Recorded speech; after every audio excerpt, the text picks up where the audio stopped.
할렐루야. 3월 18일 수요예배 오신 여러분들을 환영하고 축복합니다. 우리 시간 다 함께 찬양함으로 주님 앞에 나아가도록 하겠습니다.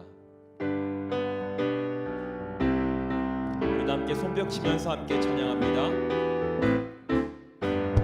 주의 친절한 발에 안기세 우리 마음이 평안하리니 항상 기쁘고 복이 되겠네. 영원하신 발에 안기세 주의 발에 그 크신 발에 안기세 주의 발에 영원하신 발에 안기세. 날이 갈수록 주의 사랑이 두루 광명하게 비치고 천성 가는 길 편히 가리니 영원하신 발에 안기세 주의 발에 그 크신 발에 안기세 주의 발에 영원하신 발에 안기세. 주의 보좌로 나아갈 때에 기뻐 찬미 소리 외치고 두려움 없어지리니 영원하신 발에 안기세 주의 발에 그 크신 발에 안기세 주의 발에. 우리 2절 다시 한번 찬양합니다.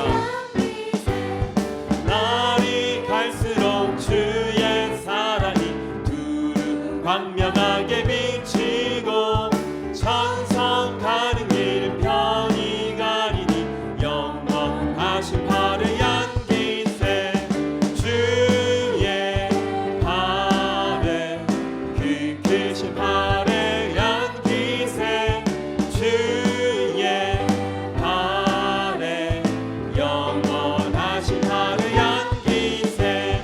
주의 보좌로 나아갈 때에 기뻐 찬미 소리 외치고 겁과 두려움 없어지리니 영원하신 발에 안기세 주의 발에 그 크신 발에 안기세 주의 발에.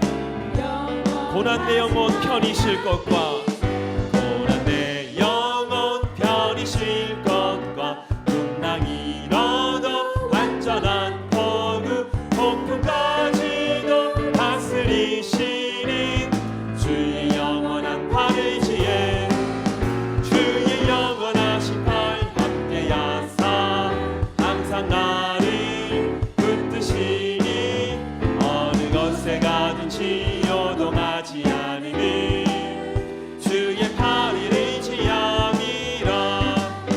세상 친구들 나를 버려도 예수는 함께 동행함으로 주의 은혜가 충만하리니 주의 영원한 팔을 지에 주의 영원하신 팔 함께하사 항상 나를 붙드시니 어느 곳에 가든지 요동하지 않으니 주의 팔을 의지함이라. 나의 믿음이 연약해져도 이리에 비어 힘을 주시며 위태할 때도 안보하시는 주의 영원한 팔을 지에 주의 영원하신 팔 함께하사 항상 나를 붙드시니 어느 곳에 가든지 요동하지 않으니 주의 팔을 의지함이라. 능치 못한 것 주께 없으니 나의 일생을 주께 맡기며 나의 모든 짐 대신 지시는 주의 영원한 팔을 지에 주의 영원하신 팔 함께하사 항상 나를 붙드시니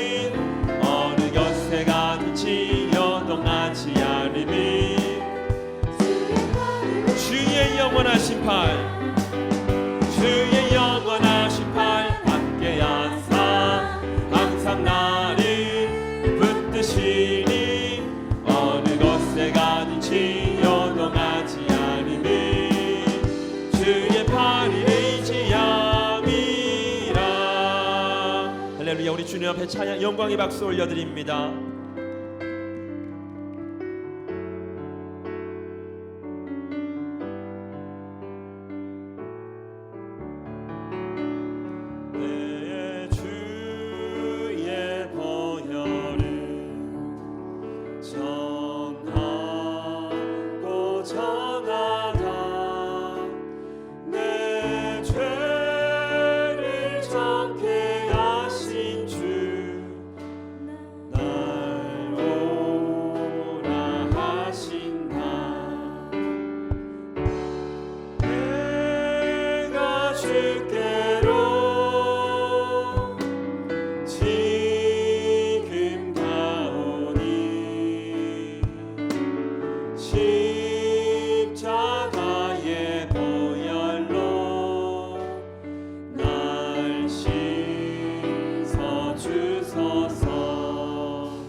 내가 주께로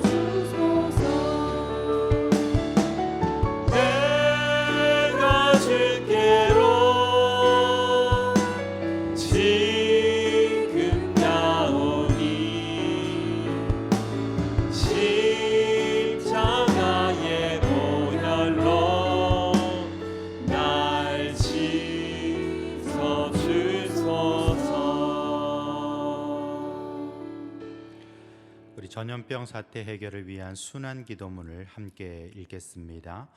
역대하 7장 14절 내 이름으로 일컫는 내 백성이 그들의 악한 길에서 떠나 스스로 낮추고 기도하여 내 얼굴을 찾으면 내가 하늘에서 듣고 그들의 죄를 사하고 그들의 땅을 고칠지라. 아멘. 주여, 전염병의 창궐로 인하여 감염자와 희생자가 나오고 경제와 사회 시스템이 무너지고 있는 대한민국을 구원하여 주옵소서.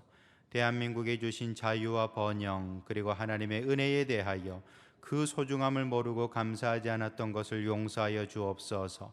예배를 가볍게 생각하고 은혜의 자리로 부르심을 귀찮게 여긴 것을 용서하여 주시고 자신만을 위하여 이기적으로 구하고 교회와 나라를 위해 기도하지 않은 것을 용서하여 주옵소서. 악한 전염병을 나사렛 예수님의 이름으로 대적할 때 감염이 멈추고 두려움이 사라지게 하시고 영원한 생명의 주인 되신 하나님을 바라보는 담대한 믿음을 가지게 하옵소서. 감염자들의 면역을 강하게 하사 질병을 이기게 하시고 목숨을 걸고 헌신하는 의료진들을 지켜 주옵소서. 한국에 대한 오해와 혐오가 사라지게 하시고 국제적 협력이 이루어져 치료 백신이 속히 개발되게 하옵소서. 신천지 집단의 거짓과 악행이 드러나게 하시고 교회 안에 잠입하여 혼란을 부추기는 세력들이 퇴출되게 하옵소서. 교회와 사회가 조속히 정상을 되찾게 하시고 신앙의 부흥과 경제의 회복을 주옵소서. 예수님의 이름으로 기도합니다. 아멘. 거룩하신 아버지 하나님, 이 시간 주님 앞에 나와 예배하오니 주의 성령께서 우리의 속사람으로 새롭게 하여 주시며 은혜 내려 주시옵소서. 예수님의 이름으로 기도합니다. 아멘. 하나님 말씀 봅니다. 열왕기하 22장 1절과 2절의 말씀입니다. 요시야가 왕위에 오를 때에 나이가 8세라 예루살렘에서 31년간 다스리니라. 그의 어머니의 이름은 여디다요 보스갓 아다야의 딸이더라. 요시야가 여호와 보시기에 정직히 행하여 그의 조상 다윗의 모든 길로 행하고 좌우로 치우치지 아니하였더라. 아멘. 할렐루야. 이 저녁에 주님께서 큰 은혜로 함께해 주실 줄 믿습니다. 남유다의 4대 왕, 남유다의 아주 믿음으로 행했던 4명의 왕을 꼽아봐라 하면은 아사왕, 그리고 여호사밧, 히스기야, 그리고 오늘 본문에 나오는 요시야가 그 4명에 해당됩니다.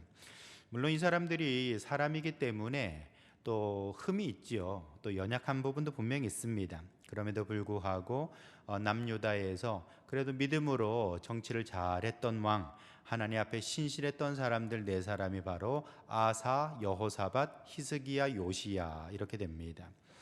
여러분, 오늘 본문에 나오는 요시야는요 아몬이라는 왕의 아들입니다. 근데 아몬은 왕위에 한 2년밖에는 못 있었어요. 2년 있다가 신하에 의해서 이제 살해를 당하게 됐던 것이죠. 그리고서는 요시야가 8살에 아주 작은 나이에 그렇게 왕으로 오르게 됐던 것입니다. 요시야의 할아버지는 누군가? 그 유명한 므낫세입니다. 히스기야의 아들이지요. 므낫세는 55년 동안 유다를 다스렸는데 그러면서 아주 아수르의 어떤 종교라든지 어떤 악행을 많이 따랐던 사람이 바로 므낫세였습니다. 그의 아들이 아몬이죠. 그는 2년밖에 왕위에 못 있었고요. 그렇기 때문에 결국에는 요시야가 8살에 아주 어린 나이에 왕으로 오르게 됐던 것입니다. 여러분, 므낫세 55년, 아몬 2년 치면은 57년 아닙니까? 57년이나 악한 왕이 다스리는 가운데 이스라엘 남유다의 그런 신앙은 점점 더 퇴락해 갈 수밖에 없었던 것이지요. 하지만 8살의 왕에 오른 요시야 시대에 오히려 믿음으로 돌이키고 하나님께 나아갔던 이 모습은 굉장히 좀 낯설게 느껴지죠. 왜냐하면 57년, 한 60년 가까이를 정말 하나님을 떠나 살았던 그런 왕가였는데 오히려 요시야는요 하나님을 찾고 하나님 앞에 나갔다는 사실은 굉장히 참 하나님의 은혜가 아닌가 생각되어집니다. 마치 이것은 예수님의 탄생과도 같은 것이지요. 예수님 나실 때에 그 무렵에는요 선지자도 없었고 이상도 없었고 어떤 하나님의 말씀도 없었던 그런 어둠의 시대였습니다. 그러나 그 어둠의 시대를 뚫고 예수님께서 이 땅 가운데 태어나신 것과 같이 지금 므낫세와 아몬으로 이어지는 이 어둠의 시대를 뚫고서 이제 요시야가 믿음의 왕으로 서게 되는 것을 보게 되는 것이죠. 여러분, 우리에게는 언제 빛이 간절합니까? 그럼 바로 어둠의 때지요. 어두울수록 우리는 촛불 하나가 더욱더 간절한 것 아니겠습니까? 여러분, 우리가 절망의 때에 믿음을 가져야 되는 이유가 바로 여기 있는 것입니다. 아무리 우리 앞에 어둠이 있고 정말 절망이 있다 할지라도 그러나 우리는 믿음으로 나아갈 수 있어야 되는 것이지요. 어두울 그때에 하나님의 은혜를 구하고 주님의 빛을 사모할 수 있어야 되는 것입니다. 그때 하나님께서 우리에게 은혜 주시고 빛을 주시고 저와 여러분들을 마치 요시야와 같이 하나님께서 쓰시는 사람들 되는 줄 믿으시길 바랍니다. 여러분, 이렇게 절망의 때에 우리는 믿음의 불을 켤 수 있어야 되는데 바로 요시야가 그런 믿음의 등불과 같은 사람이었다라는 것입니다. 그러나 여러분, 사람이 혼자 사람 됩니까? 그렇지는 않지요.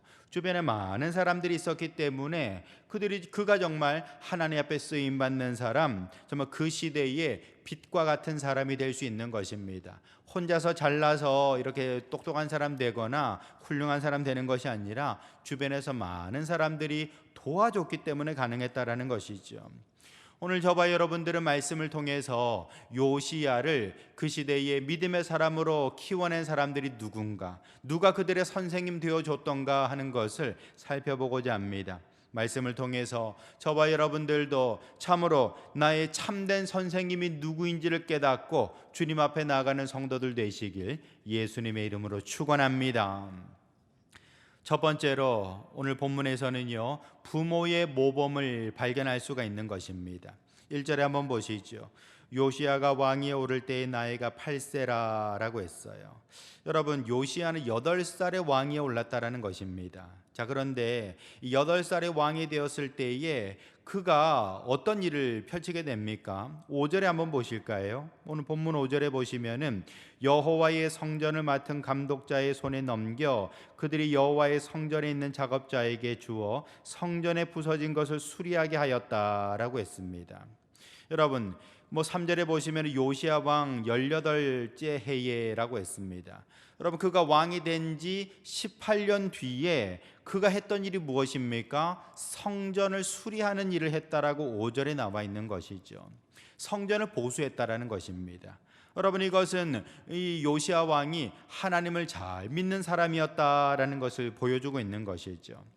요시야의 아버지는 아몬입니다. 아몬은 2년 동안 왕으로서 즉임했지만 결국에는 신하에 의해서 살해를 당하게 됐던 것이죠. 그리고서는 이제 그 어린 요시야가 8살의 왕이 됐던 것입니다.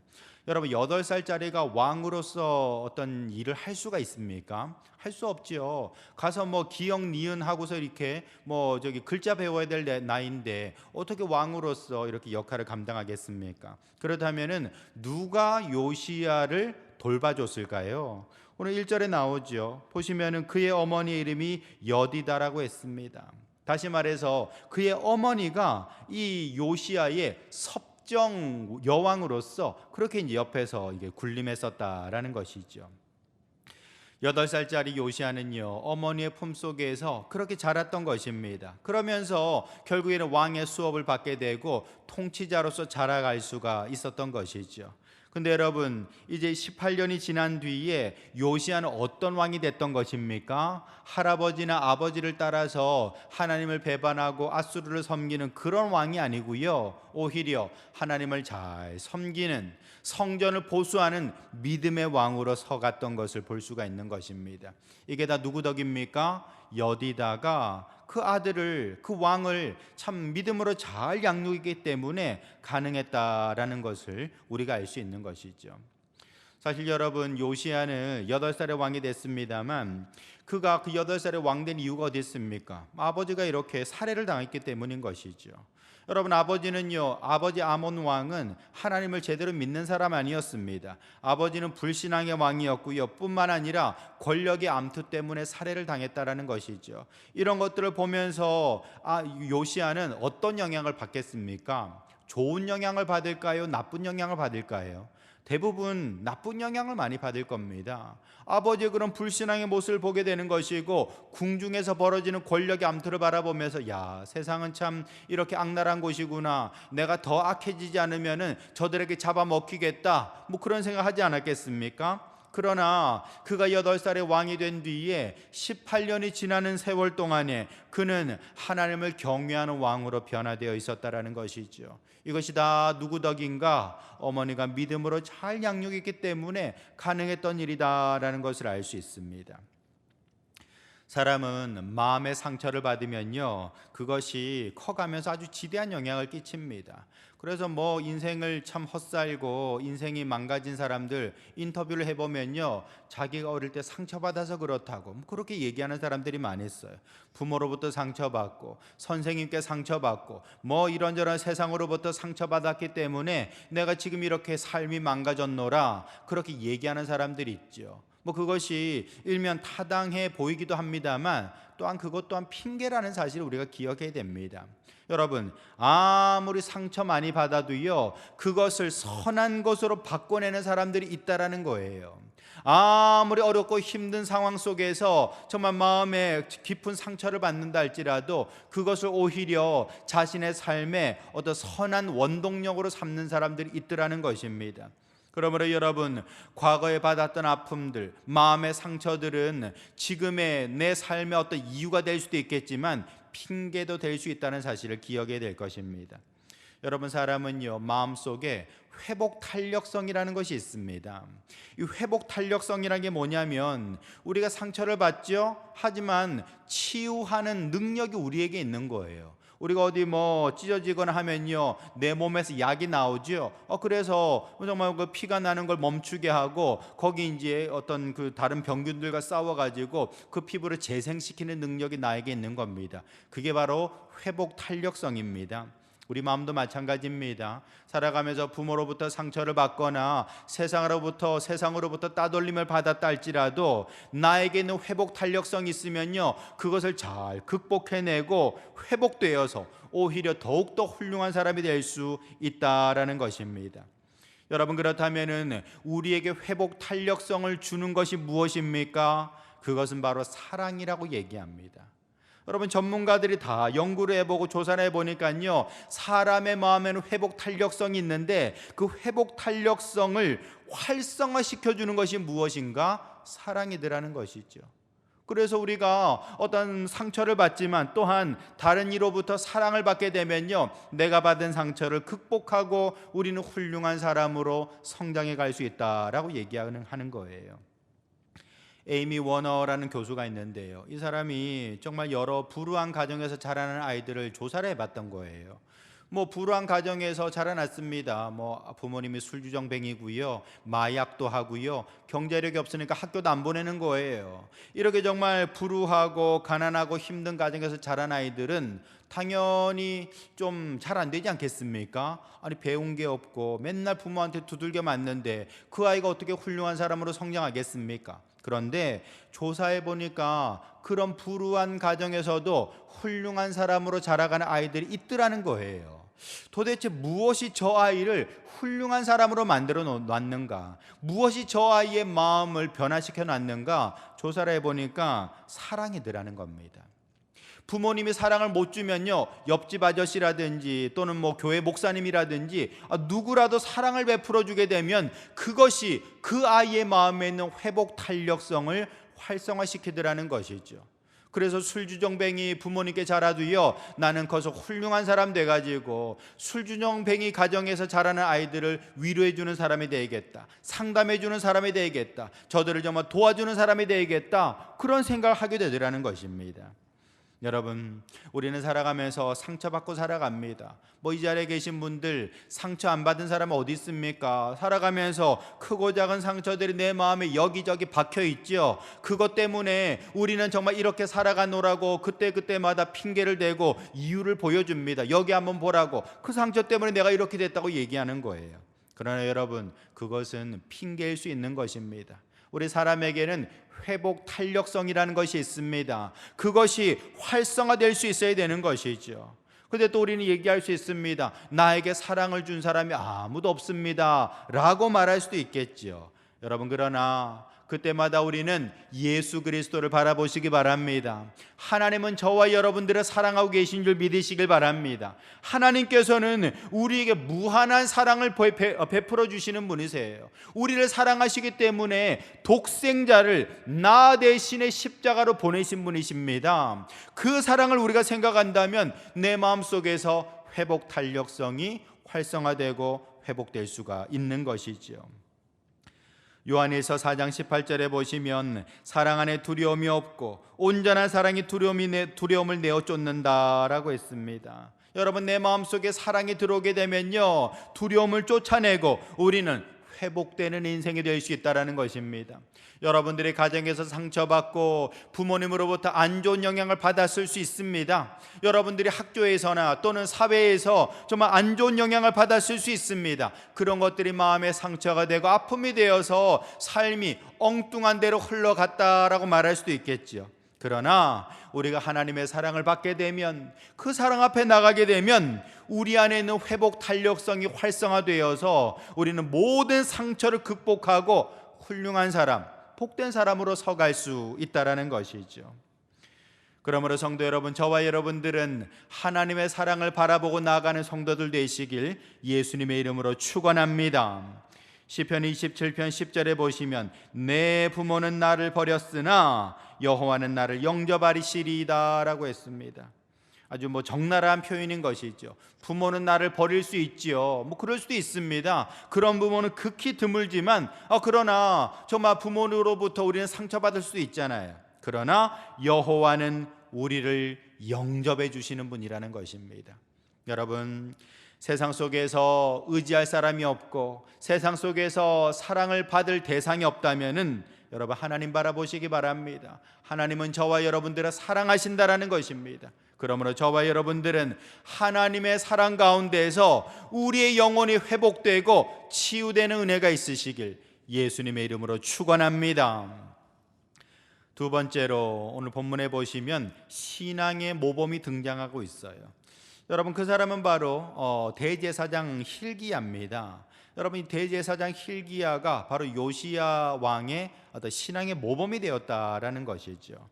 특별히 그가 어떤 모범을 보여줬는고 하니 7절 한번 보시겠습니다. 그러나 그들의 손에 맡긴 은을 회개하지 말지니 이는 그들이 진실하게 행함이니라 라고 했습니다. 여러분, 지금 요시야 왕이 이제 성전을 보수하고 이제 수리하려고 합니다. 그러면 이 일을 갖다 누구에게 맡겼는가? 이제 제사장과 레위인들에게 맡기게 되는 것이죠. 그 당시 대제사장은 누군가 하니 바로 hil기야였던 것입니다. 근데 hil기야로부터 이제 비롯되는 이제 제사장 그룹과 레위인들에게 이 성전 보수를 맡기게 되는데, 이제 여러 이제 돈들을 모아다가 이제 맡기게 되지 않겠습니까? 근데 뭐라고 얘기합니까? 그들의 손에 맡긴 은을 회개하지 말지니 이는 그들이 진실하게 행함이니라라고 했습니다. 여러분, 지금 돈을 맡은 자들이 이렇게 이 돈을 가지고 성전을 보수하고 또 새롭게 이제 단장을 해야 되는 것입니다. 그런데 이 사람들이 100만 원 가져다가 80만 원만 쓰고 20만 원은 어디 딴 데 전용을 하거나 유용을 하든지 이럴 수도 있지 않겠습니까? 근데 가서 그 맡긴 것을 회개하지 말라라는 것입니다. 따져보지 말라라는 것이죠. 왜냐? 저 사람들은 믿을 만한 사람들이기 때문에 저 사람들에게 맡긴 것으로 온전히 하나님의 성전을 위해서 쓴다라고 확신한다라는 것입니다. 여러분, 이렇게 요시야는 대제사장 hil기야를 온전히 신뢰하고 있었다라는 것이죠. 여러분, 한마디로 말해 hil기야는 요시야에게 있어서는 아주 모범적인 신앙의 스승이었다라는 것이죠. 여러분, 우리가 특별히 사람은 멘토로 삼는 그런 어떤 사람들이 있게 마련입니다. 멘토라는 말 아시죠? 자기가 이렇게 어떤 스승으로 삼는, 또는 자신의 어떤 인생에 있어서 아주 모범으로 삼는 그런 사람들이 있어요. 그렇게 이제 그 사람을 닮아가고 싶고 그 사람을 따라가고 싶어 하는 거예요. 그 사람의 말을 정말 금과 옥조로 내 마음에 품게 되는 것이고 그 사람의 삶을 좀 나도 흉내 내어서 그렇게 같이 따라 살아가려고 하는 것입니다. 하지만 여러분, 우리 사람이 뭐 누구를 멘토로 삼든 또는 뭐 종교인을 멘토로 삼든 우리 사람은 결국 연약합니다. 사람은 완전할 수가 없는 거예요. 우리가 아무리 어떤 사람을 정말 사랑하고 존경하고 나도 그 사람처럼 살아가야겠다라고 이제 모범을 삼는다 할지라도 여러분 결국에는요 100m 미남인 겁니다. 100m 미남 아시죠? 저 만치서 볼 때는 훌륭한 사람, 멋있는 사람, 아름다운 사람인데 가까이서 보면요 흠과 티가 많다라는 것이죠. 우리가 사람은 적당한 거리에서 볼 때에 그냥 멋져 보이는 것이지 가까이서 보게 되면요 그 사람도 연약함이 있는 거예요. 왜냐? 뭐 인간이기 때문에 그런 겁니다. 그 사람을 탓할 수는 없는 거예요. 본래 사람은 그런 존재입니다. 근데 오히려 내가 그 사람을 완벽한 인간인 것으로 완벽한 사람으로 착각했던 내 잘못인 것이지 그 사람 잘못은 아닌 겁니다. 여러분 혹시 누군가에게 실망한다 할지라도 너무 낙심하지 마시기 바랍니다. 사람은 본래 그런 거예요. 사람은 그렇게 연약합니다. 그러므로 내가 그 사람을 너무 따르고 믿었던 것이 내 잘못인 것이지 그 사람의 어떤 모습에 뭐 실망하는 것 자체는 이상할 게 하나도 없다라는 것입니다. 여러분 우리가 살아가면서 뭐 누군가를 나의 스승으로 삼을 수 있습니다. 그럼 뭐 잠깐 한때인 것이죠. 마치 우리 청소년들이 뭐 저기 가수들, 연예인들을 갖다가 우상으로 섬기는 것처럼 그러다가 나중에는 그렇지 않잖아요. 여러분 뭐 우리가 어릴 때야 뭐 가수, 연예인들 따라다니지 커서도 그렇게 합니까? 물론 뭐 50 넘어도 그렇게 하는 분 간혹 제가 보긴 했습니다만 그런 건 좀 특별한 경우고요. 나중에 되면은 뭐 그런 거 흥미 없어라고 되는 겁니다. 마찬가지입니다. 우리가 살아가면서 어떤 사람을 나의 사다리로 삼는 거예요. 사다리로 삼으면서 한 단계 한 단계 올라가는 겁니다. 올라가고 나선 사다리 필요합니까? 필요 없는 거예요. 여러분 지금까지 부모님이 나의 사다리가 되어주기도 하고요, 연예인이 나의 사다리가 되어주기도 합니다. 또는 종교인이 사다리가 되어줄 수도 있는 거예요. 목사님, 스님들 보면서 야 나도 저분들처럼 살아가야겠다 뭐 사다리 할 수 있는 거예요. 그러나 그 단계 올라가고 나면요 그 사다리는 별로 의미가 없는 겁니다. 그렇다면은 우리가 진정으로 내 인생의 모범으로 삼아야 될 분은 누굽니까? 그분은 바로 예수 그리스도신 것입니다. 예수님이야말로 내 삶의 완전한 모범이 될 수 있다라는 것이죠.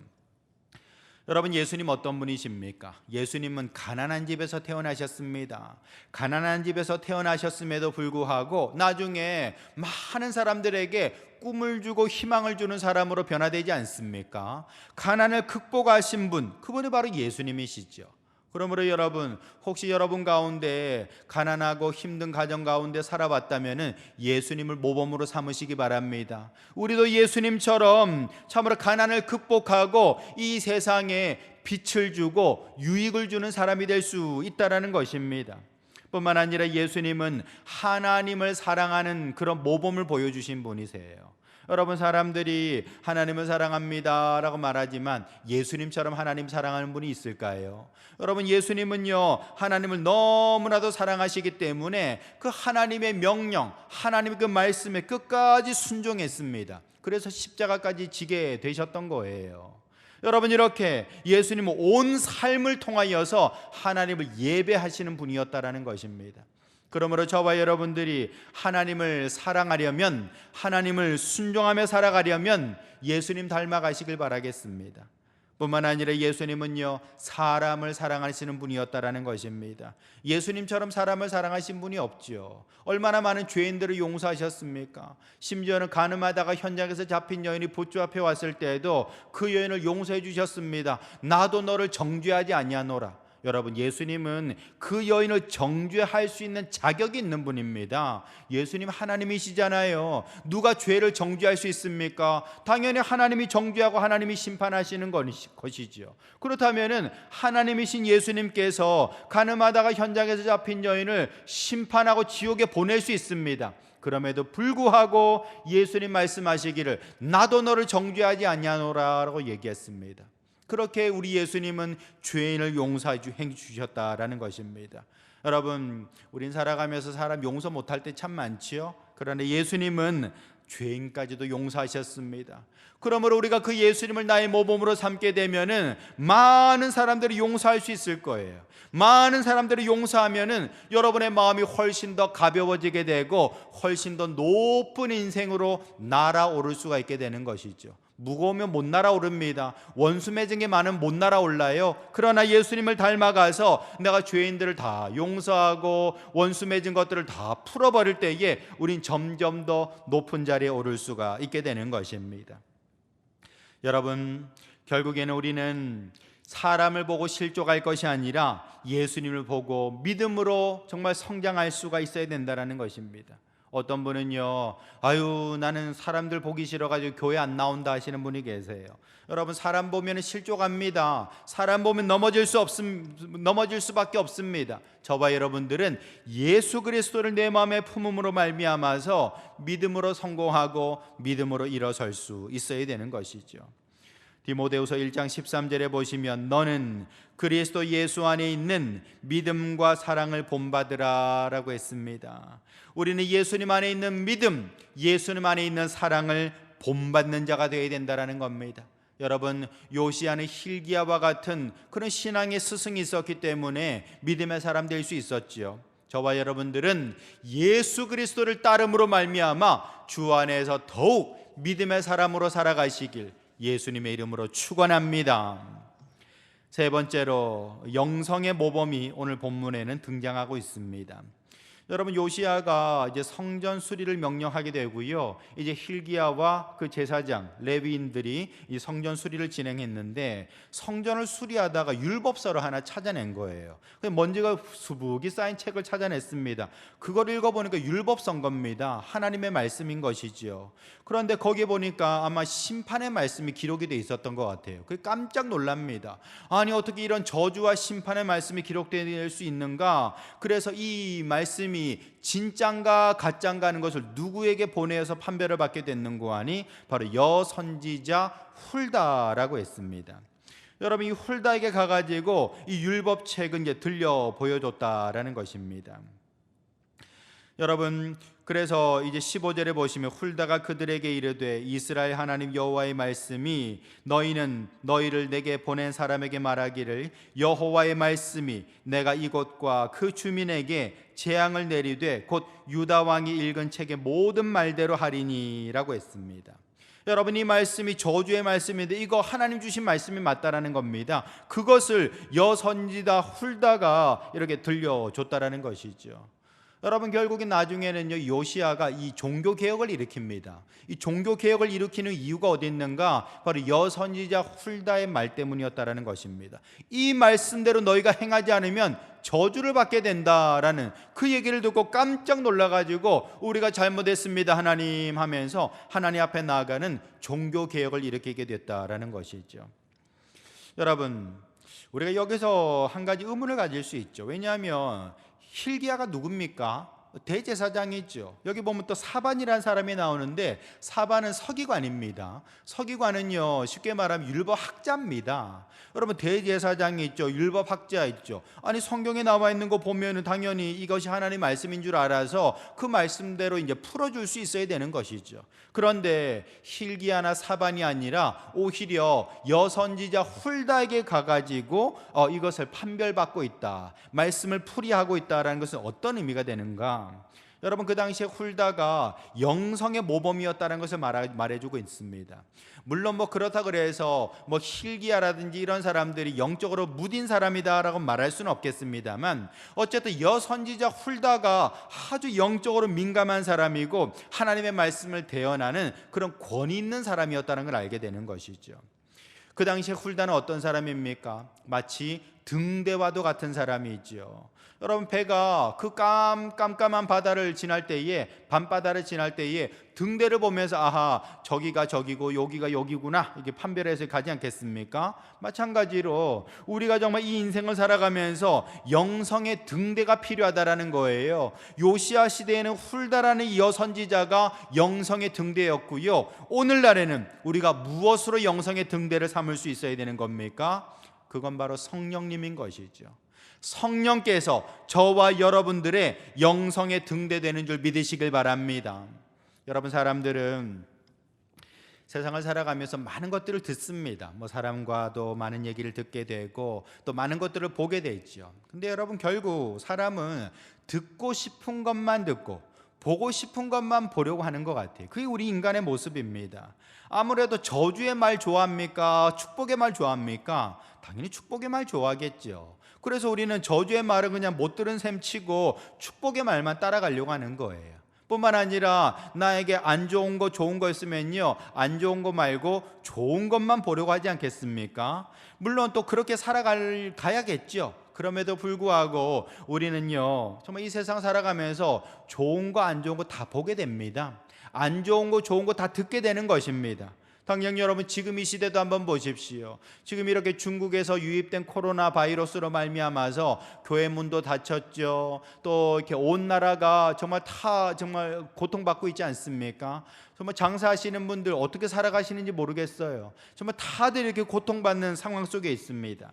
여러분, 이게 우리의 삶이라는 것입니다. 살다 보면요, 가뭄의 때도 있는 것이고 살다 보면 고난의 때도 거치게 된다라는 것이죠.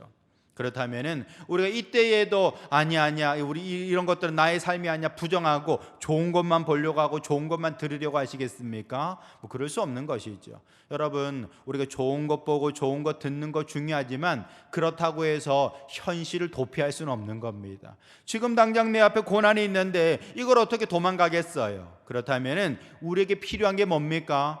좋은 것을 통해서도 은혜 받지만 나에게 저주의 말씀, 심판의 말씀, 때로는 내 눈앞에 펼쳐져 있는 사망의 음침한 골짜기 속에서 그 사람은 지혜를 얻을 수 있어야 되는 것입니다. 여러분, 말씀 보세요. 율법서를 통해서 심판의 말씀을 듣습니다. 깜짝 놀라가지고 이게 사실인가? 이거 사실인가 하고서 hilge하게 가져가죠. 나중에는 여선지자 훌다에게 가져갑니다. 그래서 이 말씀, 이 저주의 말씀이 사실이다, 하나님의 말씀이 맞다라는 판별을 받게 되죠. 이 저주의 말씀을 들을 때에 요시야가 어떻게 행동합니까? 종교개혁을 일으킨다는 것입니다. 하나님 앞에 납작 엎드려가지고 온 백성들과 함께 여호와께로 돌아가자 신앙 부흥 운동을 일으키고 있다는 것이죠. 여러분, 이것이 바로 지혜자의 모습인 것입니다. 우리가 살아가면서 풍년의 때도 만나지만 흉년의 때도 만나게 되는 거예요. 여러분, 그러면 지혜로운 사람은 어떻게 살아갑니까? 풍년 때 잘 모아놨다가 흉년 때를 대비하게 되는 것 아니겠습니까? 그게 바로 요셉의 모습이잖아요. 여러분, 요셉은 꿈꾸는 사람입니다. 하나님과 통하는 사람이었습니다. 영성이 밝은 사람이었습니다. 그렇기 때문에 7년의 풍년 동안에 곡식 잘 모아뒀다가 7년의 흉년 때에 이것으로 우리가 살아남아야 됩니다라고 지혜를 말하고 있다는 것이지요. 여러분, 오늘날 우리가 이 흉년의 때를 맞이했습니다. 이 코로나 사태로 인하여서 정말 여러 가지 어렵고 힘든 때를 맞이했습니다. 자영업자대로 힘들고요, 교회 문 닫은 교회들은 헌금이 들어오지 않으니까 또 많이 힘들 거예요. 여러분, 이렇게 우리가 곳곳에서 신음하고 고통받는 그런 어떤 흉년의 때를 맞이했습니다. 그렇다면은 우리가 이때에 무엇을 해야 될까요? 하나님께 귀를 기울일 수 있어야 되는 것입니다. 하나님의 말씀을 들을 수 있어야 되는 것입니다. 하나님의 음성을 구할 수 있어야 되는 것입니다. 과연 이때에 하나님께서 우리에게 들려주시는 지혜의 말씀은 무엇인고 우리는 온전히 주님 앞에 나아갈 수 있어야 되는 것이지요. 여러분, 그것이 바로 요시야의 모습이었고 그것이 바로 요셉의 모습 아니겠습니까? 그리고 그것이 바로 저와 여러분들의 모습 되시길 주님의 이름으로 축원합니다. 여러분, 우리는 이 어려운 때에 정말 누구를 나의 영성의 모범으로 삼을 수 있어야 됩니까? 성령님입니다. 성령님께 나아가서 성령의 은혜를 받을 때에 우리는 비로소 이 어려운 때를 극복할 수 있는 지혜를 얻을 수가 있게 되는 것이죠. 에베소서 6장 18절에 보시면 모든 기도와 간구를 하되 항상 성령 안에서 기도하고 이를 위하여 깨어 구하기를 항상 힘쓰라라고 했습니다. 여러분, 저와 여러분들이 정말 어떻게 기도해야 되는 것입니까? 성령 안에서 기도하라고 그랬습니다. 성령님께 은혜를 구하고 성령님께 지혜를 구하는 사람, 그 사람이 깨어있는 사람인 것입니다. 그 사람이 바로 영성의 사람이 되는 것이죠. 그러므로 성도 여러분, 저와 여러분들도 성령님을 내 마음에 모시고 살아감으로 말미암아 영성의 사람들 되시길 주님의 이름으로 축원합니다. 말씀을 맺습니다. 여러분, 요시야는 믿음의 사람이죠. 8살에 왕 되어서 정말 하나님의 뜻대로 나라를 다스렸던 사람입니다. 어떻게 요시야 같은 사람이 나올 수 있었을까요? 그의 어머니가 있었고요, 힐기야가 있었고 훌다가 있었다라는 것이죠. 여러분, 그렇게 부모의 사랑을 베풀어주는 사람이 있었고요, 신앙의 모범이 있었고 또한 영성의 모범이 그 요시야를 그 시대의 사람으로 세울 수 있었다라는 것입니다. 여러분, 우리에게도 마찬가지입니다. 혹시 부모 사랑이 좀 모자라신 분이 있다면요, 하나님께 나가시기 바랍니다. 혹시 신앙의 모범을 찾는 분이 있다면 예수님 바라보시기 바랍니다. 또한 이 시대에 영성의 지혜를 얻고자 한다면 성령님께 구하시기 바랍니다. 그렇게 우리가 성부, 성자, 성령 되신 그 주님 앞에 나아가는 사람들은 요시야와 같이 이 시대 가운데 쓰임받는 사람 되는 줄 믿으시기 바랍니다. 저와 여러분들이 그런 사람으로 살아갈 수 있기를 예수님의 이름으로 축원합니다. 축원합니다.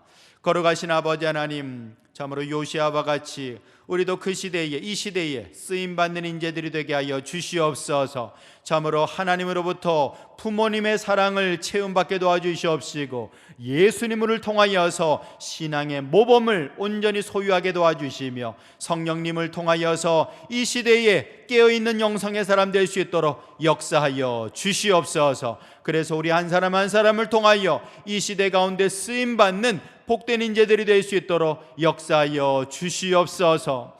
예수님의 이름으로 기도합니다. 아멘. 하나님께 영광의 박수 올려드리겠습니다. 우리 코로나 사태로 인하여서 참 많은 어려움들을 겪고 있는 분들이 많이 있습니다. 여러분, 이 나라를 위해서도 기도해 주시고 교회를 위해서도 기도해 주시기 바랍니다. 특별히 매일 저녁 9시에 순환 기도문을 가지고 함께 기도해 주시고요. 그리고 하루 성경 프로젝트도 함께 동참해 주시길 부탁을 드립니다. 특별히 우리 부산 지역에 확진자들이 이제 점점 좀 줄어들고 우리 부산은 그나마 좀 이렇게 많은 참 보호하심을 받고 있는 것 같은데요. 이후에 더욱더 어려움이 없고 이 나라가 빨리 코로나에서 이제 벗어날 수 있도록 위해서 기도해 주시고, 더 나아가서 세계 열방이 이 어려움들을 통하여서 하나님을 새롭게 만나는 은혜가 있도록 위해서 기도해 주시길 바라겠습니다. 온라인으로 헌금하기를 원하시는 분들은 계좌를 확인하셔서 이렇게 송금하시면 되겠고요. 송금하실 때는 이름과 헌금 항목을 꼭 적어주시기 바랍니다. 홍길동 11조, 홍길동 건축 이런 식으로 이렇게 헌금을 보내주시면 되겠습니다. 우리 찬송가 191장 찬양하고 기도하며 주님 앞에 나가겠습니다.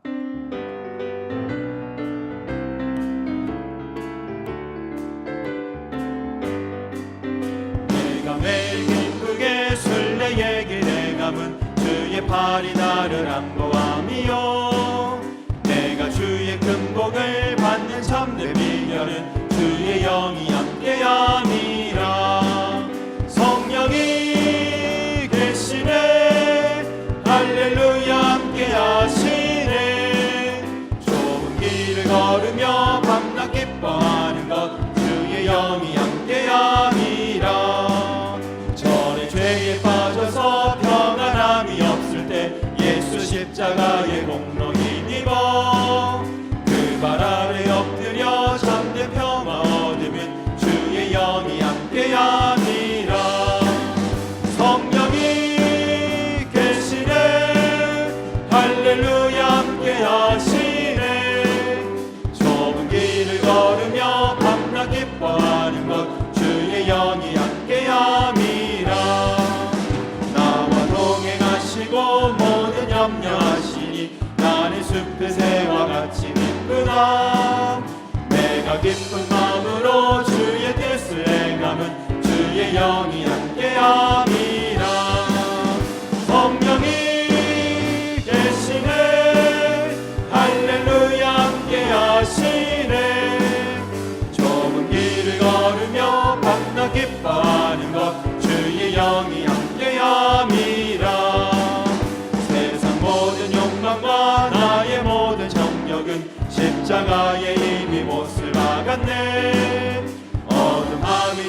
하고 무거운 짐 얻으니 주의 영이 함께함이라. 성령이 계시네 할렐루야 함께하시네. 좁은 길을 걸으며 밤낮 기뻐하는 것 주의 영이 함께하시네. 성령이 계시네. 성령이 계시네 할렐루야 함께하시네. 좁은 길을 걸으며 밤낮 기뻐하는 것 주의 영이 함께함이라. 우리 이 시간에 함께 기도하실 때에 받은 말씀을 기억하시면서 참으로 성부 하나님, 성자 예수님, 성령 보혜사를 의지하면서 우리가 온전히 이 시대 가운데 깨어있는 사람, 영성의 사람, 믿음의 사람으로 살아가게 하여 주시옵소서. 우리 다 같이 가지고 나오신 기도 제목을 가지고 우리 주여 주여 세 번 부르짖고 간절히 주님 앞에 기도하며 나가겠습니다. 주여 주여